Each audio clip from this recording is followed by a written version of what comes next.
ਐਸਥਮੇ ਦਾ ਮਤਲਬ ਹੈ ਪਹਿਲਾਂ ਤਾਂ ਇਹਦਾ ਕਾਰਨ ਕੀ ਹੈ, ਹੁੰਦਾ ਕੀ ਹੈ ਕਿ ਜਿਹੜੀਆਂ ਸਾਹ ਵਾਲੀਆਂ ਨਾਲੀਆਂ ਉਹਨਾਂ ਦੀ ਜਿਹੜੀ ਅੰਦਰਲੀ ਮੈਂਬਰੇਨ ਹੈ ਉਹਦੀ ਸੋਜਸ਼ ਹੋ ਜਾਂਦੀ ਹੈ। ਇਹ ਜਿਹੜੇ ਸਾਹ ਦੀਆਂ ਨਾਲੀਆਂ ਜਿੱਦਾਂ ਆਪਾਂ ਸਾਹ ਲੈਂਦੇ ਹਾਂ, ਸਾਹ ਦੀ ਨਾਲੀ ਆ ਗਈ, ਬ੍ਰੌਂਕੀਅਲ ਟਿਊਬਸ ਆ ਗਈ।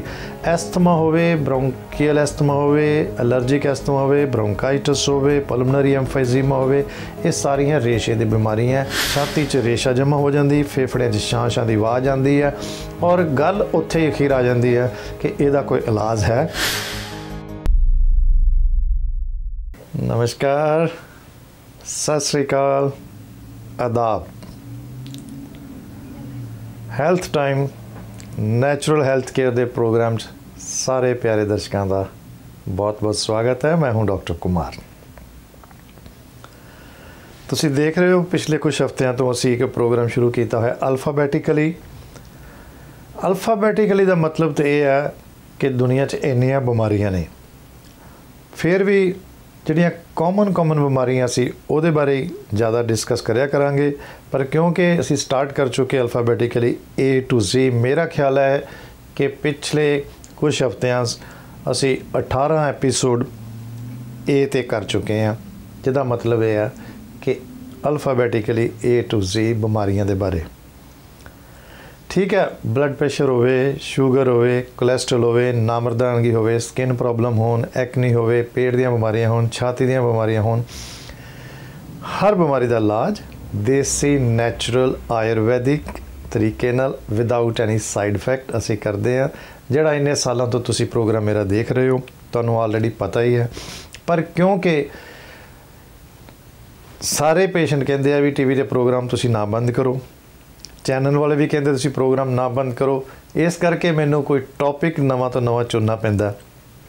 ਇਸ ਕਰਕੇ ਇਹ 'ਤੇ ਜੇ ਆਪਾਂ ਕਰ ਰਹੇ ਹਾਂ ਅਤੇ ਇਹਨਾਂ 1-2 ਐਪੀਸੋਡ ਦੇ ਵਿੱਚ ਅਸੀਂ A ਔਰ B ਸ਼ਾਇਦ ਮਿਕਸ ਕਰਾਂਗੇ, ਫਿਰ ਇਸੇ ਤਰ੍ਹਾਂ ਹੀ ਕਰਦੇ ਰਹਾਂਗੇ ਕੋਈ ਨਾ ਕੋਈ ਬਿਮਾਰੀ ਬਾਰੇ ਡਿਸਕਸ।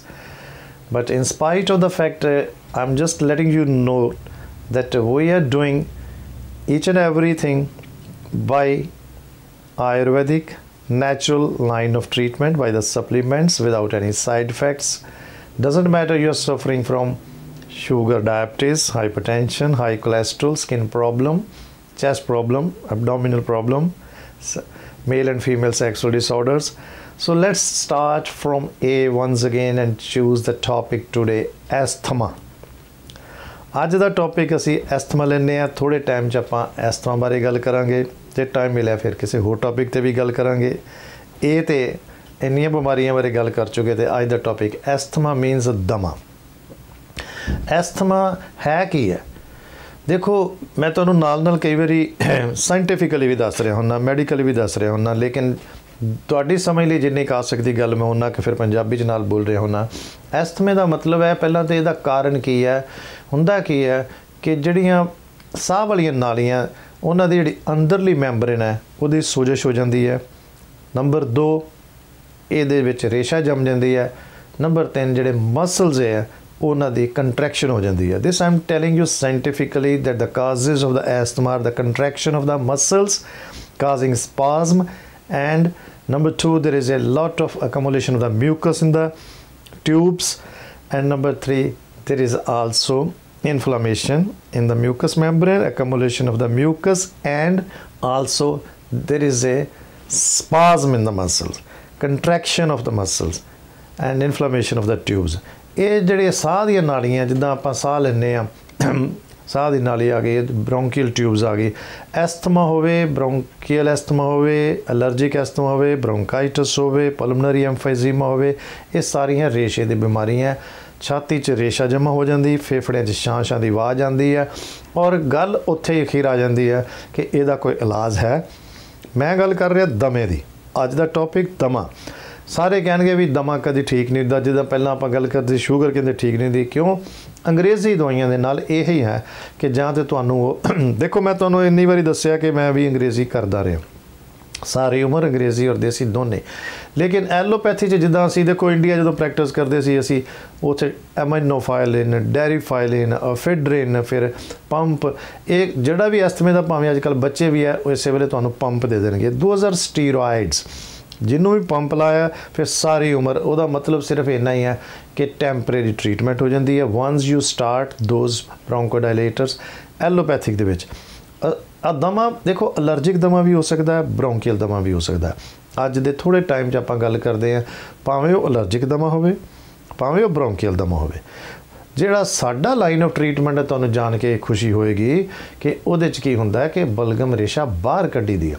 ਐਲੋਪੈਥਿਕ 'ਚ ਨਾਲ ਐਂਟੀਬਾਇਓਟਿਕ ਦੇ ਦਿੰਦੇ ਆ, ਉਹਦੇ ਨਾਲ ਫਿਰ ਅੰਦਰ ਹੀ ਸੁੱਕ ਜਾਂਦੀ ਹੈ, ਥੋੜ੍ਹੀ ਦੇਰ ਤੁਹਾਨੂੰ ਟੈਂਪਰੇਰੀ ਫਰਕ ਪੈ ਜਾਂਦਾ। ਬਲਗਮ ਰੇਸ਼ਾ ਹਫ਼ਤਾ 10 ਦਿਨ 15 ਦਿਨ ਐਂਟੀਬਾਇਓਟਿਕ ਖਾ ਕੇ ਲੱਗੇਗਾ ਠੀਕ ਹੋ ਗਏ, ਲੇਕਿਨ ਉਹਦੇ ਨਾਲ ਸਗੋਂ ਹੋਰ ਕੰਟਰੈਕਸ਼ਨ ਆਫ ਦੀ ਮਸਲਸ ਹੋ ਜਾਂਦੀ, ਨਾ ਤੇ ਉਹ ਅੰਦਰੋਂ ਜਾਂਦਾ। ਸਾਡਾ ਲਾਈਨ ਆਫ ਟ੍ਰੀਟਮੈਂਟ ਦੈਟ ਕਾਜ਼ਜ਼ ਐਕਸਪੈਕਟੋਰੇਸ਼ਨ, ਬ੍ਰੌਂਕੋਡਾਇਲੇਟੇਸ਼ਨ।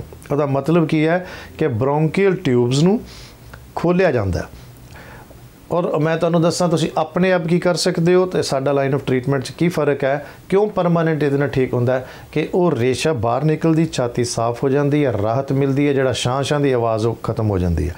ਐਮਫਾਈਜ਼ੀਮਾ ਹੋਵੇ, ਭਾਵੇਂ ਬ੍ਰੌਂਕਾਈਟਸ ਹੋਵੇ, ਭਾਵੇਂ ਬ੍ਰੌਂਕੋਇਟਿਸਿਸ ਹੋਵੇ, today we are talking about asthma, ਦਮਾ ਜਿਹਨੂੰ ਕਹਿੰਦੇ ਆ, ਐਸਥਮੈਟਿਕ ਬ੍ਰੌਂਕਾਈਟਿਸ ਹੋਵੇ ਜਾਂ ਅਲਰਜਿਕ ਬ੍ਰੌਂਕਾਈਟਿਸ ਹੋਵੇ। ਇਲਾਜ ਦੇਸੀ 'ਚ ਉਹੀ ਹੈ।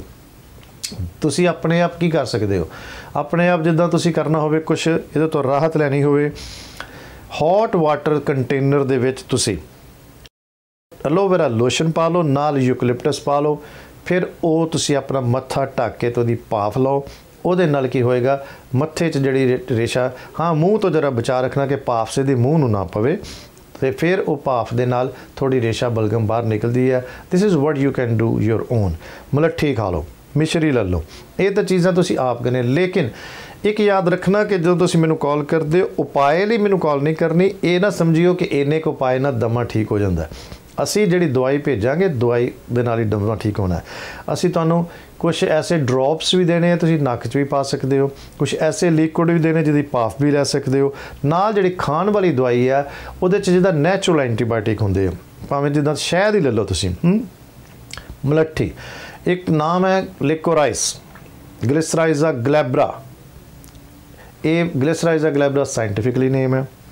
ਲਾਈਕੋਰਾਈਸ ਉਹਨੂੰ ਇੰਗਲਿਸ਼ 'ਚ ਕਹਿੰਦੇ ਆ, ਯਸ਼ਟੀ ਮਧੂ ਉਹਨੂੰ ਸੰਸਕ੍ਰਿਤ 'ਚ ਕਹਿੰਦੇ ਆ, ਮਲੱਠੀ ਉਹਨੂੰ ਆਪਾਂ ਹਿੰਦੀ 'ਚ ਕਹਿ ਦਿੰਦੇ ਆ। ਉਹਦੇ ਵੀ ਡ੍ਰੌਪਸ ਨੇ ਇੱਕ ਐਸੀ ਅੱਛੀ ਚੀਜ਼ ਹੈ, ਔਰ ਉਹਦੇ ਇੱਕ ਦੀ ਬਜਾਏ ਜਿੰਨੇ ਵਾਰੀ ਤੁਸੀਂ ਮੇਰੇ ਐਪੀਸੋਡ ਦੇਖਿਆ, ਨੋਟ ਕੀਤਾ, ਮੈਂ ਹਮੇਸ਼ਾ ਹੀ ਕਿਹਾ ਕਿ ਸਾਡੀ ਦਵਾਈ ਦਾ ਇਹ ਹੁੰਦਾ, ਇੱਕ ਦੀ ਬਜਾਏ ਹਜ਼ਾਰਾਂ ਹੋਰ ਫਾਇਦੇ ਹੋ ਰਹੇ ਆ। I always repeat each and every episode, I tell you once we start our medicine, I am treating you for one thing but you are getting the 10 more benefits, at least 10। ਅੰਗਰੇਜ਼ੀ ਦਵਾਈ ਦਾ ਇਹ ਆ ਵੀ ਇੱਕ ਦਵਾਈ ਖਾ ਰਹੇ ਨਾਲ side effect ਹੁੰਦੇ ਆ। ਜੇ ਆਪਾਂ ਅੱਜ ਗੱਲ ਕਰ ਰਹੇ ਐਸਥਮੇ ਦੀ, ਜੇ ਅਸੀਂ ਐਂਟੀਬਾਇਓਟਿਕ ਲੈ ਰਹੇ ਹਾਂ, ਉਹ ਵੀ ਕੋਈ ਪਰਮਾਨੈਂਟ ਟ੍ਰੀਟਮੈਂਟ ਨਹੀਂ। ਜੇ ਇਨਹੇਲਰ ਲੈ ਰਹੇ ਹਾਂ, ਉਹ ਵੀ ਕੋਈ ਪਰਮਾਨੈਂਟ ਟ੍ਰੀਟਮੈਂਟ ਨਹੀਂ। ਭਾਵੇਂ ਇਹ ਤੋਂ ਇਲਾਵਾ ਜਿੰਨੀਆਂ ਬਿਮਾਰੀਆਂ ਦੇ ਅੱਜ ਤੱਕ ਮੈਂ ਐਪੀਸੋਡ ਕੀਤੇ ਆ, ਕੋਈ ਵੀ ਐਪੀਸੋਡ ਮੈਂ ਕਰਦਾ ਤੇ ਉਹਦੇ ਨਾਲ ਦੱਸਦਾ ਕਿ ਐਲੋਪੈਥੀ ਦੇ ਵਿੱਚ ਇਹੀ ਫਰਕ ਹੈ, ਇੱਕ ਤਾਂ ਪਰਮਾਨੈਂਟ ਟ੍ਰੀਟਮੈਂਟ, ਇੱਕ ਟੈਂਪਰੇਰੀ, ਇੱਕ ਸਾਈਡ ਇਫੈਕਟ। ਲੇਕਿਨ ਜੇ ਮੈਂ ਇੱਕ ਨਾ ਰਿਹਾ ਲਿਕੋਰਾਈਸ, ਜਿਹਨੂੰ ਕਹਿੰਦੇ ਯਸ਼ਟੀ ਮਧੂ, ਦੇਸੀ ਆਯੁਰਵੈਦਿਕ, ਔਰ ਉਹਦੇ ਇੱਕ ਦੇਖੋ, yashti madhu is the best medicine for asthma. ਦੇਖੋ ਕੋਈ ਸੀਕ੍ਰੇਟ ਨਹੀਂ ਦੱਸਦਾ, ਮੈਂ ਤੁਹਾਡੀ ਨੌਲੇਜ ਵਧਾਉਣਾ ਜਿਹਦੇ ਤੁਹਾਡਾ ਫਾਇਦਾ ਹੋ ਜਾਏ ਨਾ। ਉਹ ਦਮੇ ਲਈ ਵੀ ਠੀਕ ਹੈ, ਸੈਕਸੁਅਲ ਟੋਨਿਕ ਵੀ ਹੈ, ਐਸਿਡਿਟੀ ਲਈ ਵੀ, ਤੇਜ਼ਾਬੀ ਮਾਦੇ ਲਈ ਵੀ ਠੀਕ ਹੈ, ਪੈਪਟਿਕ ਅਲਸਰ ਲਈ ਵੀ ਠੀਕ ਹੈ, ਗੈਸਟ੍ਰਿਕ ਪ੍ਰੋਬਲਮਸ ਲਈ ਵੀ ਠੀਕ ਹੈ। ਗੱਲ ਕਰ ਰਹੇ ਆਪਾਂ ਦਮੇ ਦੀ। ਨਾਮ ਇੱਕ ਦਵਾਈ ਦਾ ਸਜੇ ਮੈਂ ਲਿੱਤਾ, ਇੱਕੋ ਦਵਾਈ ਦੇ ਨਾਲ 10 ਫਾਇਦੇ ਦੱਸਦੇ ਕਿ ਇਸੇ ਦਵਾਈ ਦੇ ਨਾਲ ਕਿਸੇ ਨੂੰ ਛਾਤੀ 'ਚ ਜਲਨ ਹੁੰਦੀ ਹੋਵੇ, ਗੈਸਟਰਾਈਟਸ, ਇੰਡਾਈਜੈਸ਼ਨ, ਡਿਸਪੈਪਸੀਆ, ਬਰਨਿੰਗ ਸੈਂਸੇਸ਼ਨ, ਹਾਈਪਰਸਿਡਿਟੀ, ਇਹ ਵੀ ਠੀਕ ਹੁੰਦੀ। ਔਰ ਇਸੇ ਦਵਾਈ ਦੇ ਨਾਲ ਦਮਾ ਵੀ ਠੀਕ ਹੁੰਦਾ, ਬਲਗਮ ਵੀ ਬਾਹਰ ਨਿਕਲਦੀ, ਔਰ ਕਿਸੇ ਨੂੰ ਸਟ੍ਰੈਸ ਹੋਵੇ ਉਹ ਵੀ ਠੀਕ ਹੁੰਦੀ ਹੈ। ਇਹਦੇ ਵਿੱਚ ਹੀ ਨਾਲ ਬੀ ਕੰਪਲੈਕਸ ਵਗੈਰਾ ਵੀ ਆ ਜਾਂਦਾ। ਇਹ ਟੋਨਿਕ ਹੈ ਇੱਕ ਚੀਜ਼ ਦੀ, ਜਿਹਨੂੰ ਮੈਂ ਦੱਸਿਆ ਲਿਕੋਰਾਈਸ, ਗਲਿਸਰਾਈਜ਼ਾ ਗਲੈਬਰਾ ਜਾਂ yashti madhu. This is the name of the medicine. I am just giving you the secret of one medicine treating as asthma. ਲੇਕਿਨ ਸਾਡੇ ਕੋਲੋਂ ਤੁਹਾਨੂੰ ਕਈ ਚੀਜ਼ਾਂ ਮਿਲਣੀਆਂ, ਉਹਨਾਂ 'ਚੋਂ ਸਿਰਫ ਮੈਂ ਇੱਕ ਕੰਪਾਊਂਡ ਦਾ ਨਾਮ ਦੱਸਿਆ ਕਿ ਇੱਕ ਦਵਾਈ ਦੇ ਕਈ ਫਾਇਦੇ ਆ। ਦਮੇ ਦੀ ਬਿਮਾਰੀ, ਰੇਸ਼ਾ ਹੋਵੇ ਗਲੇ 'ਚ, ਫੇਫੜਿਆਂ 'ਚ ਸੋਜਸ਼ ਹੋਵੇ, ਫੇਫੜਿਆਂ 'ਚ ਰੇਸ਼ਾ ਪਈ ਹੋਵੇ, ਗਲੇ 'ਚ ਸੋਜਸ਼ ਹੋਵੇ, ਗਲੇ 'ਚ ਰੇਸ਼ਾ ਹੋਵੇ, ਟੌਨਸਲਾਈਟਸ, ਬ੍ਰੌਂਕਾਈਟਸ, ਐਸਥਮੈਟਿਕ ਬ੍ਰੌਂਕਾਈਟਸ, ਅਲਰਜਿਕ ਬ੍ਰੌਂਕਾਈਟਸ, ਐਸਥਮਾ, ਐਮਫਾਈਜ਼ੀਮਾ, ਪਲਮਨਰੀ ਐਫਾਈਜ਼ੀਮਾ, ਜਿੰਨੀਆਂ ਬਿਮਾਰੀਆਂ ਮੈਂ ਨਾਂ ਲੈ ਰਿਹਾ ਇਹ ਸਾਰੀਆਂ ਰੇਸ਼ੇ ਦੀਆਂ ਫੇਫੜੇ ਦੀਆਂ ਬਿਮਾਰੀਆਂ ਨੇ। ਛਾਤੀ 'ਚ ਰੇਸ਼ਾ ਹੋਵੇ, ਬਲਗਮ ਹੋਵੇ, ਤੁਸੀਂ ਦੇਖੋ ਹੈਰਾਨ ਹੋਵੋਗੇ ਕਿ ਅੱਜ ਜਿਹੜਾ ਐਪੀਸੋਡ ਤੁਸੀਂ ਦੇਖ ਰਹੇ ਹੋ, ਹਜੇ ਮੈਂ ਇਸ ਟੌਪਿਕ ਸੋਚਿਆ ਹੀ ਸੀ ਕਿ ਸ਼ੁਰੂ ਕਰਨ ਤੋਂ ਪਹਿਲਾਂ ਮੈਨੂੰ ਕਿਸੇ ਮਾਤਾ ਜੀ ਦੀ ਕਾਲ ਆਈ ਕਿ ਰੇਸ਼ੇ ਦੀ ਬਿਮਾਰੀ ਬਾਰੇ। ਮੈਂ ਕਿਹਾ ਹਜੇ ਨਾ ਤੁਸੀਂ ਕਾਲ ਕਰੋ, ਮੇਰਾ ਐਪੀਸੋਡ ਦੇਖਿਓ, ਇਸੇ ਬਾਰੇ ਮੈਂ ਅੱਜ ਗੱਲ ਕਰਨ ਜਾ ਰਿਹਾ। ਅਗਲੇ ਹਫਤੇ ਦੇਖੋਗੇ। ਹੁਣ ਉਹ ਸ਼ਾਇਦ ਜਦੋਂ ਸ਼ੋਅ ਆਏਗਾ ਤੁਹਾਡੇ ਤੱਕ ਪਹੁੰਚੇਗਾ, ਉਹ ਦੇਖ ਰਹੇ ਹੋਣਗੇ। ਲੇਕਿਨ ਫਿਰ ਮੈਂ ਰਿਪੀਟ ਕਰ ਰਿਹਾ ਕਿ ਦਵਾਈ ਤੁਹਾਨੂੰ ਮੰਗਾਉਣੀ ਪੈਣੀ, ਦਵਾਈ ਤੁਹਾਨੂੰ ਖਾਣੀ ਪੈਣੀ ਜੇ ਤੁਸੀਂ ਪਰਮਾਨੈਂਟ ਠੀਕ ਹੋਣਾ। ਔਰ ਆਪਾਂ ਅਲਫਾਬੈਟਿਕਲੀ ਗੱਲ ਕਰ ਰਹੇ ਹਾਂ, ਐਸਥਮੇ ਦਾ ਟੌਪਿਕ ਚੁਣੇ ਆ, ਇਹ ਟੌਪਿਕ ਚੱਲਦਾ ਹੀ ਰਹੇਗਾ। ਲੇਕਿਨ ਕਿਉਂਕਿ ਜੇ ਐਸਥਮੇ ਤੋਂ ਬਚਣਾ ਹੈ, ਫਿਰ ਦੇਖੋ ਇਹਦੇ ਲਈ ਤੁਹਾਨੂੰ ਮੈਂ ਕਈ ਤਰ੍ਹਾਂ ਦੀਆਂ ਚੀਜ਼ਾਂ ਦੇਣੀਆਂ, ਭਾਫ ਲਈ ਵੀ, ਨੱਕ 'ਚ ਪਾਉਣ ਲਈ ਵੀ, ਖਾਣ ਲਈ ਵੀ। ਜਾਣਾ ਨਹੀਂ ਕਿਤੇ, ਬੈਠੇ ਰਹਿਣਾ। Please don't go anywhere, stay sitting over there, keep watching. Break ਤੋਂ ਬਾਅਦ ਆਪਾਂ ਫਿਰ ਮਿਲਦੇ ਹਾਂ। ਸਾਡਾ ਹਰ ਇੱਕ ਪ੍ਰੋਗਰਾਮ ਦੇਖਣ ਤੇ ਸਾਡੇ ਨਾਲ ਜੁੜਨ ਲਈ ਸਬਸਕ੍ਰਾਈਬ ਕਰੋ ਚੈਨਲ ਪੰਜਾਬੀ ਤੇ ਨੋਟੀਫਿਕੇਸ਼ਨ ਲਈ ਬੈਲ ਆਈਕਨ ਵਾਲੇ ਬਟਨ ਤੇ ਕਲਿੱਕ ਕਰੋ।